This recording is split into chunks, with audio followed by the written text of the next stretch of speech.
Welcome to Just Minding My Business Radio, where we are moving at the speed of God, learning what we didn't know we didn't know.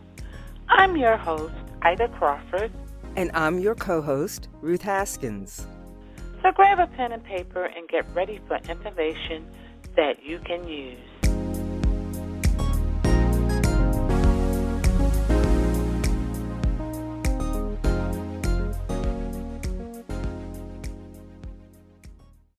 Welcome to Just Minding My Business Media, LLC.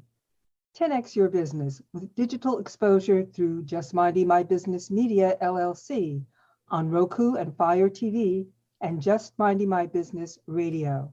Contact us at jmmbradio@gmail.com. It is health that is the real wealth and not pieces of gold and silver. Mahatma Gandhi. Today we have joining us Sid Garza-Hillman, author, nutritionist, podcaster, YouTuber, who helps people truly take control of their lives through his unique small steps philosophy. His approach is the exact opposite of quick fixes, diets, and exercise DVDs, focusing rather on long-term, sustainable change and increased self-esteem and confidence in the process. Sid holds a BA in philosophy from UCLA. He is a public speaker and host of the What Sid Thinks Podcast, certified nutritionist and running coach, and founder of smallsteppers.com. He is the Stanford Inn and Resorts Wellness Programs Director and race director of the Mendocino Coast 50K Trail Ultramarathon. Sid is also the author of multiple books on health, wellness, and happiness. He is here to share all about his experiences and to share his latest book, 6 Truths. Live by these truths and be happy. Don't, and you won't. Welcome, Sid.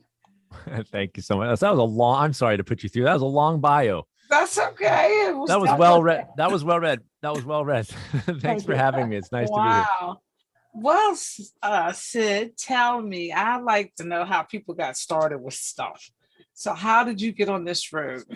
Well, the very original story was I had graduated from college with my degree in philosophy, which I always joke that prepared me very well for what I was trying to achieve, which is to be an indie rock musician. And so I'm playing gigs at night, but I had been a lifelong asthmatic, and I was handed a book, had no interest in nutrition, no interest in anything. I was just playing rock and roll music at night, nothing. But I read it, and it made a pretty good argument for a dietary change, which I figured I'll give it a shot. And within a month, my asthma was gone, and it's never come back. And so while I didn't do anything at that point, I did start thinking about things, and I started reading voraciously, book after book, because I thought this is fascinating that I've been on medication my entire life at 22 years old. And now I'm off medication and I'm singing on stage and I'm, going for runs and not having this thing hanging over me. And it was really nice. So cut 2 years later, and had moved out of Los Angeles with my wife and our first daughter at the time. And I thought, you know what, I kind of want to do this. So I went back to school, became a nutritionist, started working with clients, and then got very frustrated because nobody was sticking with my recommendations. And I thought they were pretty darn good, but they weren't sticking with them. And that's when I realized this is a bigger picture than food. And this is about habit change. This is about stress management. And at that point, I began the crafting of my small steps approach, which I still practice to this day. Within that umbrella, I'll talk about food, but I really try to understand people like this isn't about food. This is about how you approach your life. And then under that umbrella, it's how you exercise and how you eat and all sorts of different things like that. Yes, I have to agree, because there's always an underlying reason why we overdo what we do. That's right. And getting to that underlying, the root cause of things is quite important, when you're trying to make lifestyle changes. That's so right. I like the name of your company, Small Steps, because I'm a certified coach myself, and through the training, it was always baby steps, baby steps, baby steps. You can't eat the whole elephant.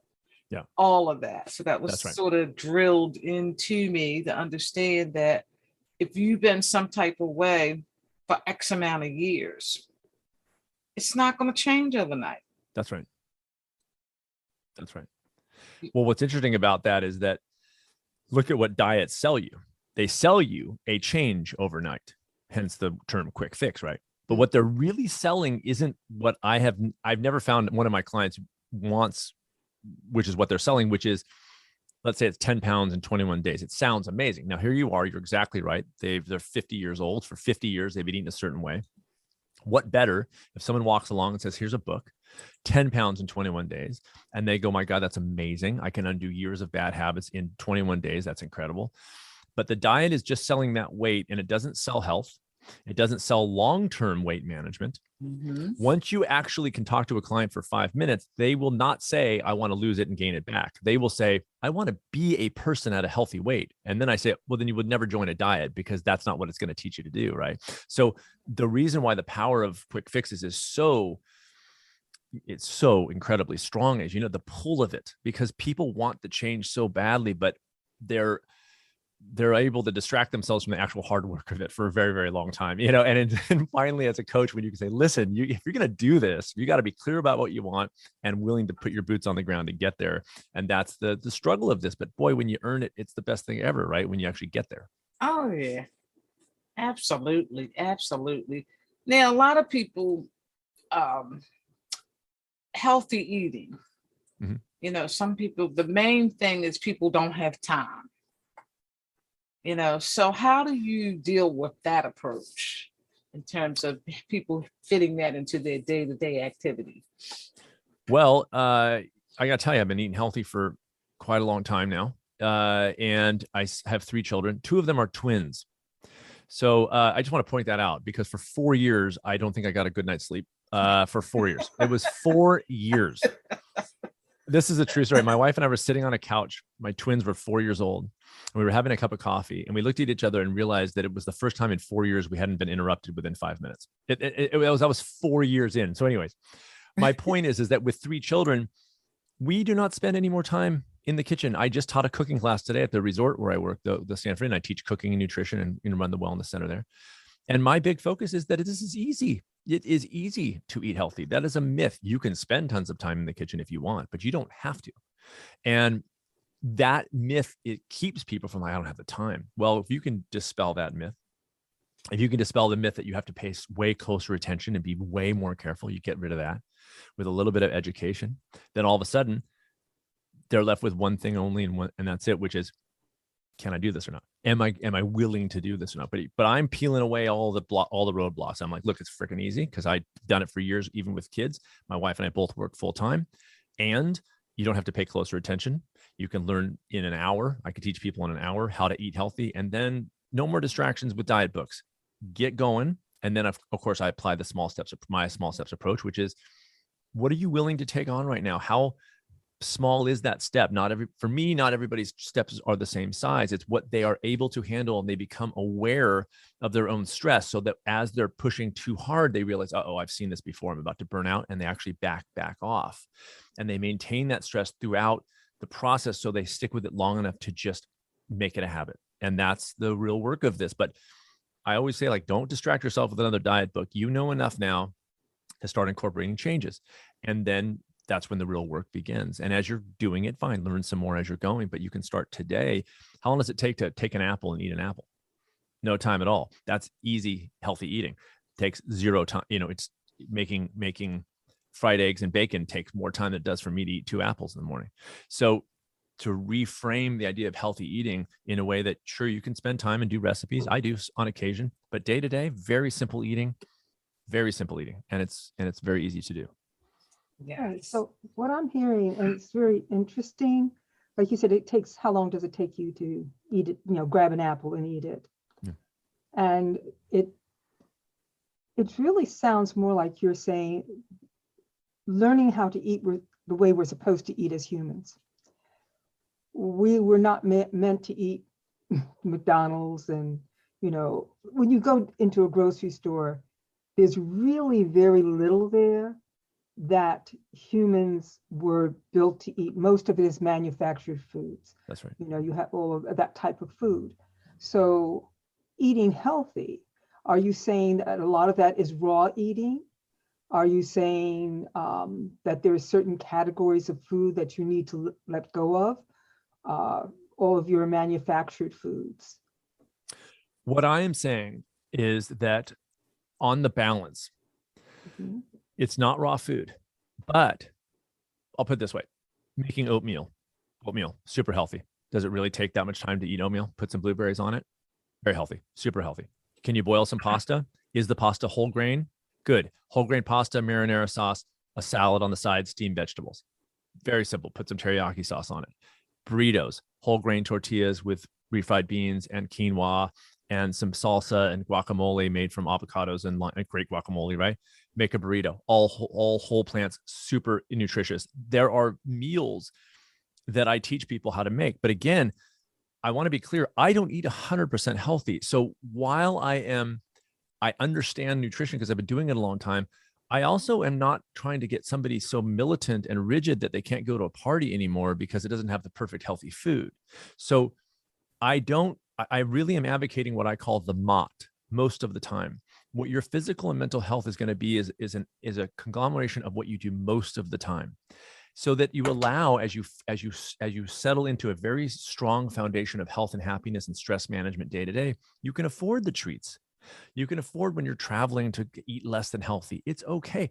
That's what we do in the modern world. I don't want somebody going, well, now I have to sit there and eat sprouts all day. What a nightmare, right? It's like, I'm going to a party, I'm going to a party. Yeah, I'm going to a party tonight at the resort. There will be food there that is not going to be healthy. I'm not going to go, oh, I can't, because I ate really well today.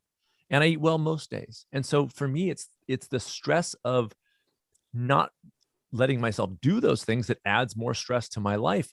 Having fun and blowing off some steam and eating something less than healthy is a great stress relief. Having a glass of wine with friends, that's a great stress relief. However, if you're having glasses of wine multiple times per day, every single day, obviously that most of the time isn't going to serve you well. So what I'm teaching people isn't a rigid diet to follow. I'm teaching them the ability to make those decisions about their own lives so that they can say, if I do this most days, then I can afford to do this and I can do this. And it's all in all very good for me. And I'm a happier person for it. If you're looking at a scale weight, boy, you're having a hard time with happiness if you're focused on a scale weight. Mm-hmm. I have to agree, because every time I've ever done the diet thing, it never worked. It doesn't work. They don't, because they're not teaching you the tools, right? They're teaching you do exactly what I say for a short time and you get the weight loss, and you will. But you don't keep it off because you didn't do here's my mantra I've been using for the last year: mind first, body second. I agree with that. That means the thinking first, then start the enact of, implementing physical, how you eat, how you exercise. But the thinking first, get clear on who you are, what your goals actually are, when you are ready to do the actual work, then begin the process of changing the way you eat, et cetera, et cetera. Mind first, body second. Yes. Okay. Yes. And that's what I've done in my house. I grow my own herbs. Nice. And I dry them and, put them up for seasoning, certain things. And it was a mindset change, just like you said, because early on in my life, I always liked to cook. So I've never been a fast food person anyway. Right. So cooking, I enjoy that. I look at it as an art.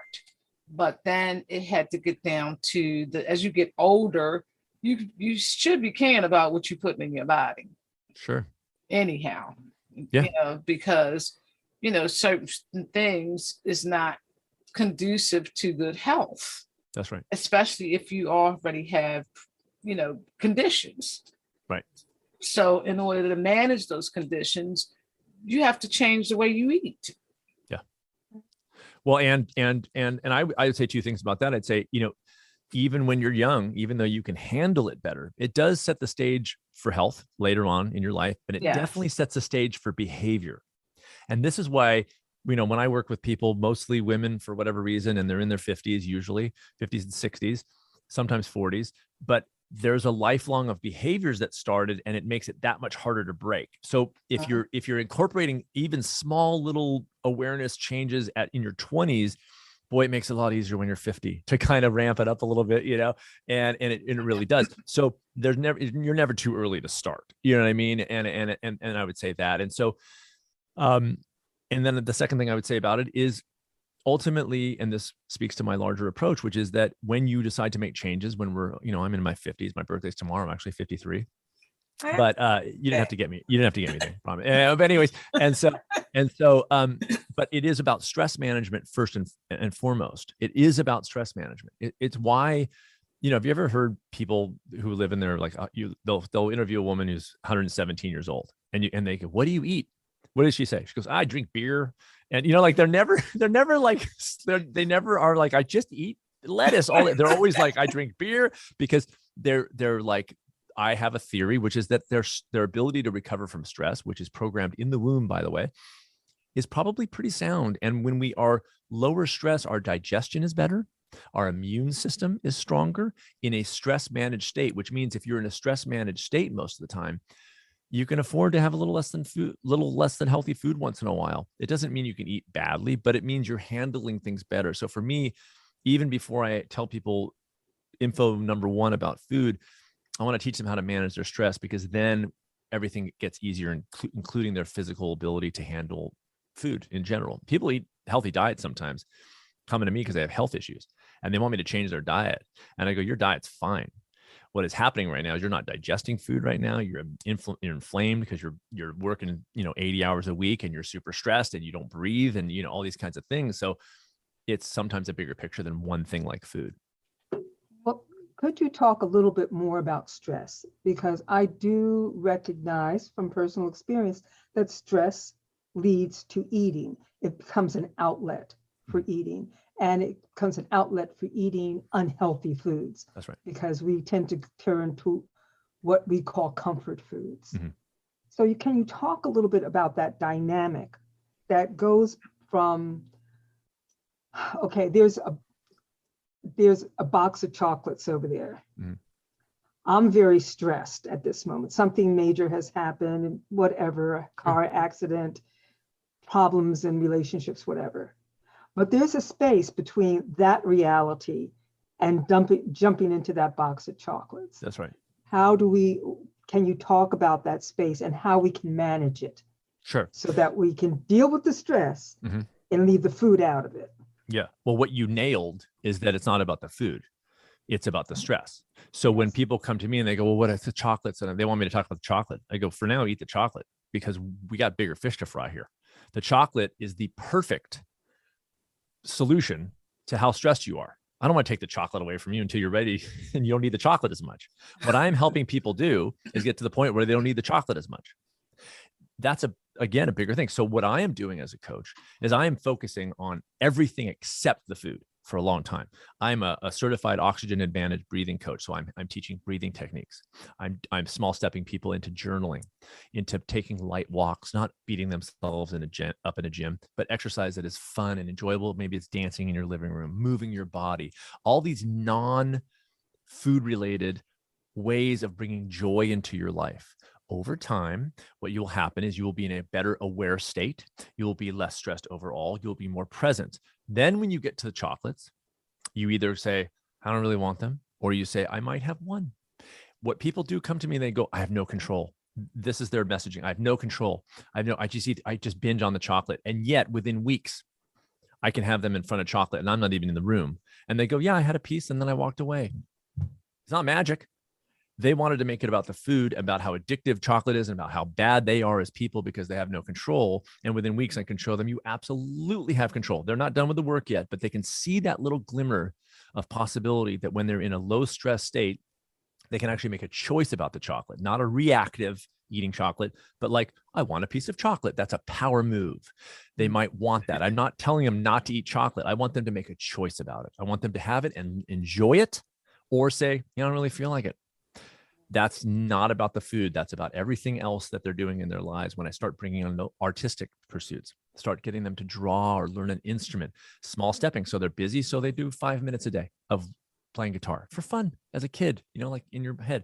And then all of a sudden they're not snacking as much because they're happier in their lives. But again, that takes time and the real work of this, but that's how I would handle that. Wow. That's so interesting, because I'm hearing you bring in something that I'm very fond of talking about, the power of play, getting the joy back into your life by doing simple things. Oh, yeah. I call one of mine is doing ugly art. Oh, great. I can't draw. So, oh my God, that's the best thing ever. That's so good. Ugly. But it's a release for me. And then when I look at it, sometimes it's not too bad. I'll say it's interesting. Yes. Okay. Good word. Good word. It makes me laugh. It just makes me laugh. Well, what's funny about that is I'm a musician. I was back then, and I still play music. And it is, well, I'll put it this way. So Joan Stanford, who co-owns the Stanford Inn, where I run the wellness center with her husband, Jeff, but Joan is a registered art therapist, and she does creative play shops. And she wrote a book called The Art of Play, by the way. You guys may want to have her on because she's really interesting. I would love to. So it's called The Art of Play, and it is recapturing just what you said, the childlike, no, is this good or bad, but getting your hands dirty, she has a studio of just everything, crayons and pens and magazines and paper and whatever. And people just get in there and they're like a 5-year-old again. And to recapture that, and they remove themselves from this kind of like, I can't do this well. Who cares? You're having fun. That's what a kid does, right? It's only when they start having judgment around it that they go, is this good? It's like, who cares? You created something, right? And so you nailed exactly what that is. I'm trying to bring that in large influence from Joan, by the way, but also as a musician myself, which is to bring in that childlike play again as a way to offset the stress of the modern world, which is pretty crazy. Every time we pick up the phone and look at the news, and it's like, if we have something to offset that a little bit, and play is the best thing ever, we're much better overall day to day. Wow. Oh, thank you for mentioning her. We'll talk about that. Yeah, I can make an intro. I would love to She's just great. meet her and talk to her. She's great. Yeah, and that book's awesome too. And it's all her collages, and she has people write poems about them. And again, there's no, am I doing this right? It's like, no, she guides people through this, not as a therapy session, but as just like a getting your hands dirty. Yeah, rejuvenate, just like getting your hands dirty. For fun, right? Fun. We as adults think we don't. What's that? I said, he hit a nerve for you. That's what she loves. Yes, I totally believe in the power of play. I do. It's just, and as adults, we tend to tell each other and tell ourselves that, I don't have time for play. Yeah. That's not being an adult. It's like, so what's an adult but a grown-up child? Yeah, exactly. And by the way, it's so funny because my second book's called Raising Healthy Parents, which is a parent, like teaching parents how to take care of themselves again, so they can parent the way they want to, but it's about them and how they manage their own stress. But a large part of this is as I would work with parents, and again, I'm a small stepper, I'm not a parenting coach, but I would see that the stress of their lives was preventing them from being the people and parents they want to be. But I would always advocate, don't put creative pursuits on the back burner. That's as much about who you are as what you eat and how you exercise and how you relate to people. And so again, I don't have time for it. I'm super busy. That's where my small steps comes in and says, listen, you can draw on a 3M Post-it note for 1 minute. You can. And that begins that process of putting creativity back into their lives.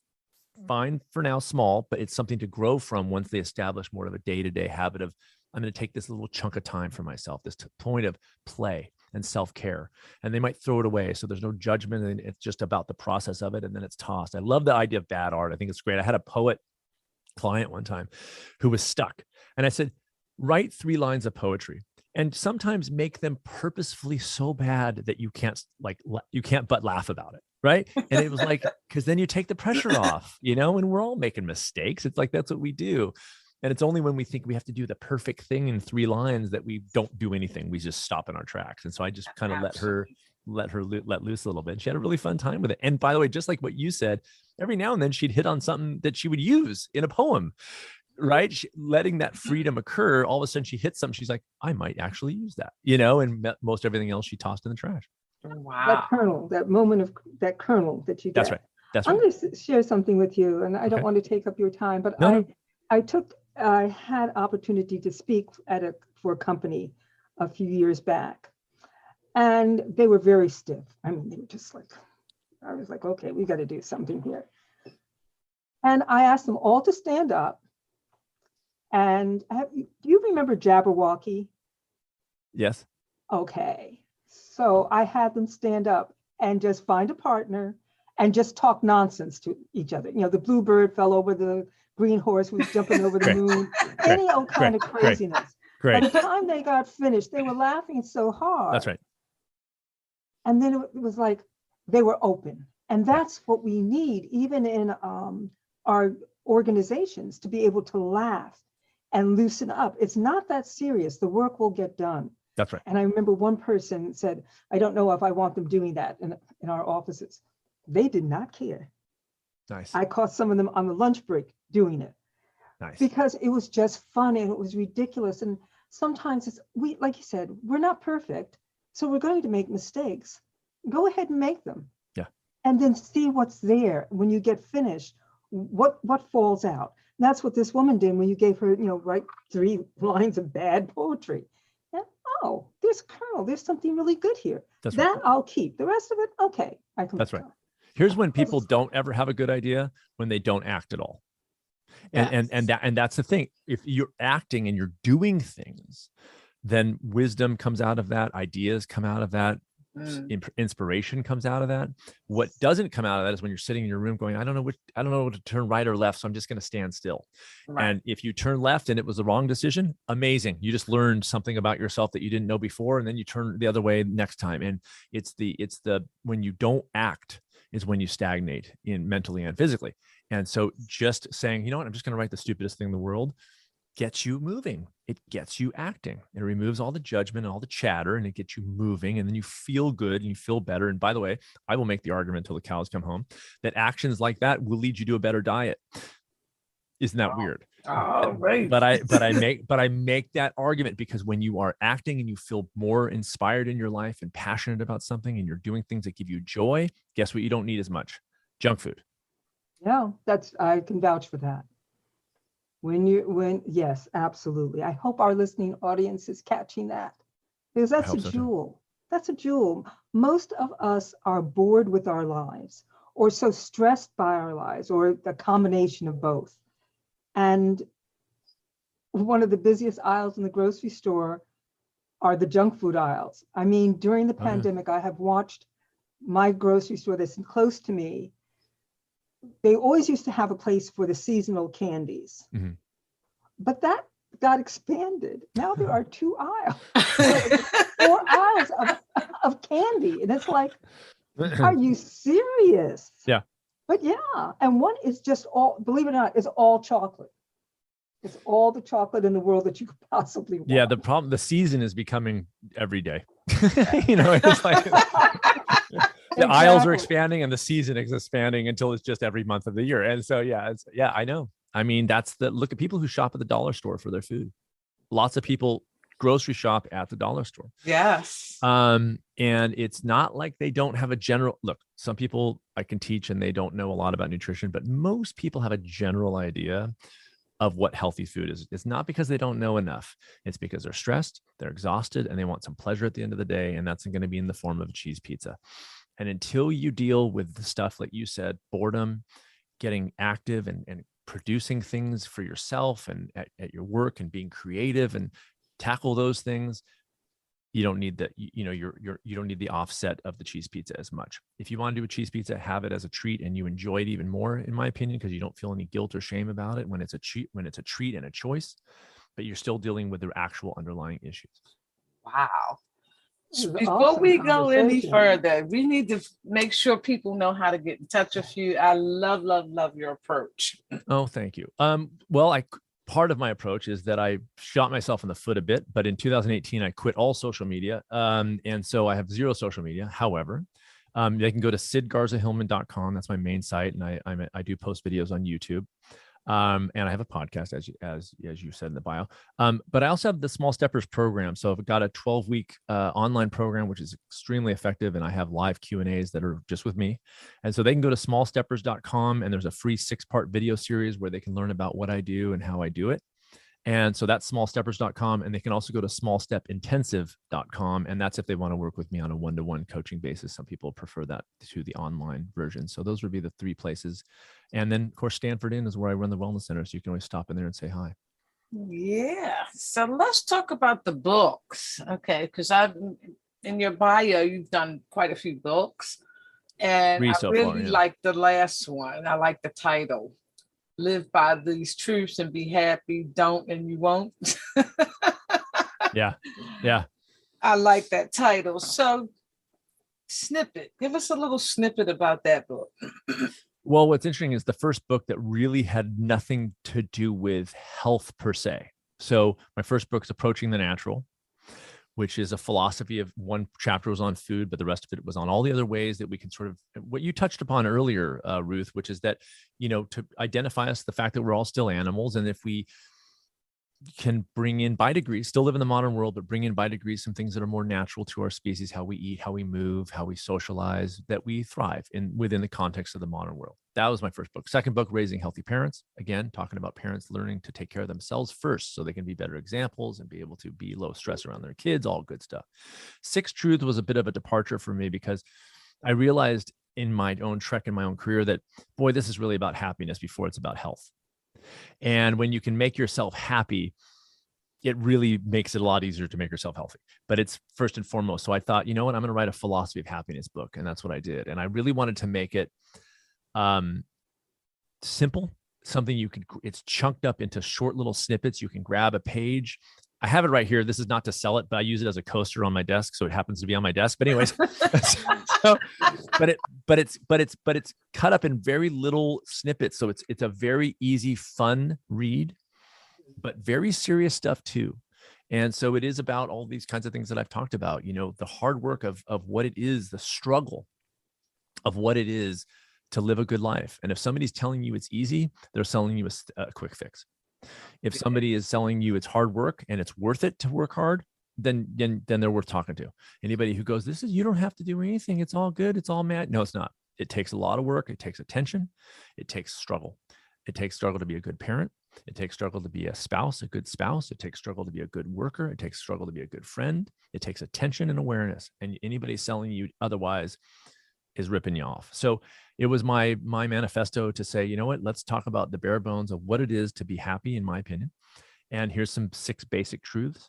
And one of them is there's no substitute for hard work and there never will be. That's one of the truths. It's like, you accept that, you're good. If you know it's going to be hard to do this, you're going to love it. It's amazing when you earn it. If you try to get it for free, you're going to probably be taking drugs or on some quick fix that is going to try to deliver this to you without hard work. And it doesn't work that way. And that's so true. I mean, just like in parenting, giving your children everything, they don't appreciate it until they actually have to go out there and work for it, put their money, save their money, and hand the money for the good. That's right.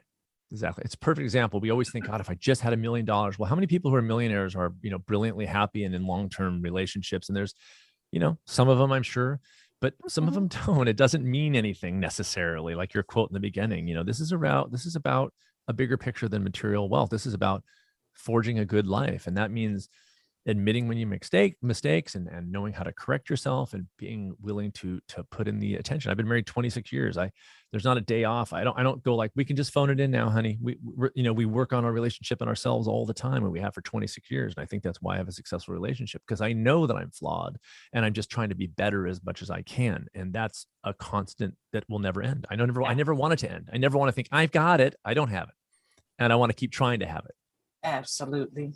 We're a work in progress. As long as we're alive, we're a work in progress. That's right. That's so, oh, wow. So this has been amazing.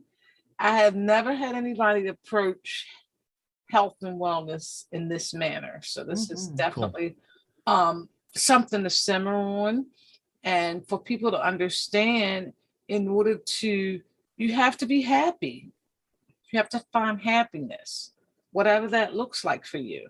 That's right. In order for all of the other pieces to fall in place. That's right. So we are so grateful that you blessed our stage today with this great information. And we're looking forward to more, because this is not one of those topics that you hear at one time and you got it, because you're trying to make lifestyle changes. And we're no different than children. We got to be told over and over and over. That's right. And over and over and over again. That's right. Brush your teeth. for 7 years every day. Yes, until we actually feel it, until it's That's in right. our DNA, I always say. Yeah. And it's like important stuff because, like you said, we got such a mess around us every day. It's nothing good to hear on television. I'm just Or social media. It's like we're flooded with the stuff. And unless we steal, I call it stealing moments. Unless you steal some moments to be separated from that stuff, it can take you down. Yes, it can. Really, really can. Yeah. Yes, it can. And Way too much. We wanted to be in the information age. Mhm. We are past the information age. I don't know where we are. We're kind of drowning in it. It's true. Like you said, there's gurus everywhere, and they're all telling you the same. They have something they want you to buy. Number one, at an enormous price. Yeah, and it's going to change your life forever. No, you can change your life forever, and you can be guided by people, but ultimately, it's the work that you have to do, and that's until you accept that. You're going to go from one so-called guru to the next guru. My best success is when somebody doesn't need me anymore. And I go, good, because you got it. Go on your own and go do your deal. And that's the best. I go, I nailed that one. If they go, well, can I just, I go, I'm not there. I'm not doing my job. Right. So it's like, get on it. You know enough now, start living. And that's the thing. That's the challenge. Awesome. That's the final word. That's the final word. That is absolutely. So how can people get all your books?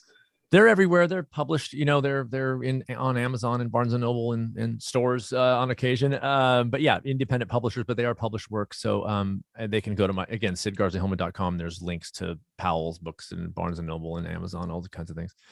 And so this was super fun. I had no idea what to expect, and I think like the best time ever. This is crazy. We like to be around the kitchen table kind of thing. This is awesome. I know. I had like the best time. I got home from work and I like rushed down here and I was like, I don't know. And this was like so fun. You all both are fantastic. Thank you. Well, we're definitely going to have you back. Anytime. Sure, because we want our audience to hear this over and over and over again. Anytime. So that way they can really live a life of happiness. Mm-hmm. Because and be okay with food, because a lot of people don't connect those dots. They're there. So many people who are miserable. Yes. Around the whole issue of food. And it makes sense, and for those people, having that fun meal is the name of the game right now, and then if we can all help them sort of get happy in other ways, then it's good for everybody. If we'd be in a much better place if everybody in the world were a little happier. Yeah, we would definitely be in a better place. We could deal with big doses of happiness. Yeah, that's right. That's the prescription. Big doses of happiness. That's right. Big overdose on happiness. Exactly. Yes, there you go. Binge on happiness. That's right. I like that. Wonderful. It's been wonderful. Thank you so much for coming today. Thank you. Absolute pleasure. Absolutely. We definitely enjoyed it. Best to you both. Thank you. Me too. Too. Right. Okay. Thanks. Take care. Your business through Just Minding My Business Media has exposure on internet radio, major social media platforms, and now TV. Through Just Minding My Business, dynamic digital marketing platform. Don't listen to the word on the street. Hear it for yourself. Visit jmb.assistercircle.org to learn how you can take your business, your vision, to the next level. Voiceovers by RCH VoiceWorks, for when you want to be heard. Call 443-620-4115.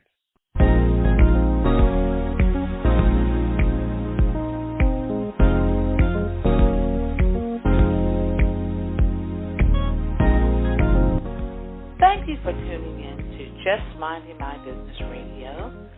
I'm your host, Ida Crawford. And I'm your co-host, Ruth Haskins. We hope you enjoyed the show and appreciate you stopping by. Many blessings to you and yours.